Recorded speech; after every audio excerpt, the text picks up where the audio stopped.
Ang mga taong walang kasiyahan sa sarili at hindi makontento sa kung ano ang mayroon sa kanila ay nagpapatuloy sa paghahangad pa ng higit sa tinataglay na nila. Pakatandaan natin, hindi lamang iniingatan ng Diyos ang sanlibutan na kanyang nilikha. Siya rin ang nagtutustos sa pangangailangan nito. Nang lalangin ng Diyos ang sanlibutan, nilikha niya ang mga panahon at nagbigay ng pagkain para sa tao at mga hayop.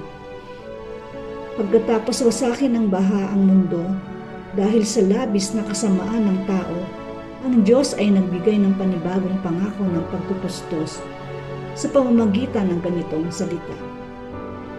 Hanggat narito, buo ang daigdig, tagtanim, tag-ani, palagi ang sasapit, tag-araw, tag-ulan, tag-init, ang araw at gabi hindi mapapatid.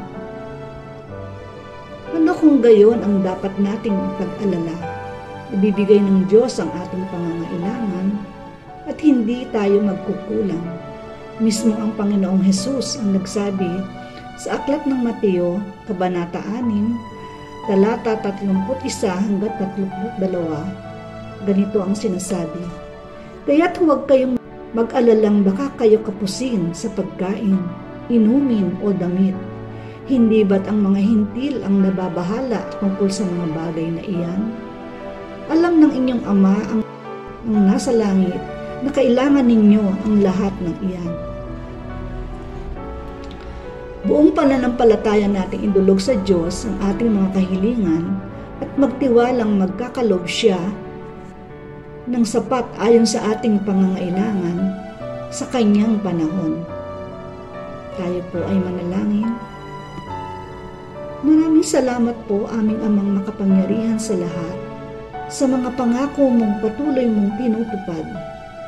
Ang aming mga pangangailangan ay iyong pinagkakaloob sa tamang panahon. Patawarin mo po kami kung minsan kami nagdududa sa iyong katapatan. Palakasin mo po ang aming pananampalataya at naway kayo po ang aming maging kalakasan sa panahon ng aming mga kahinaan.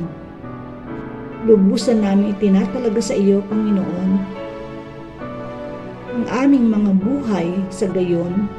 Ang kalooban mo ay masunod at ang layunin mo ang maganap. Sa pangalan ni Jesus, Amen. Isang mapagpalang araw po sa lahat.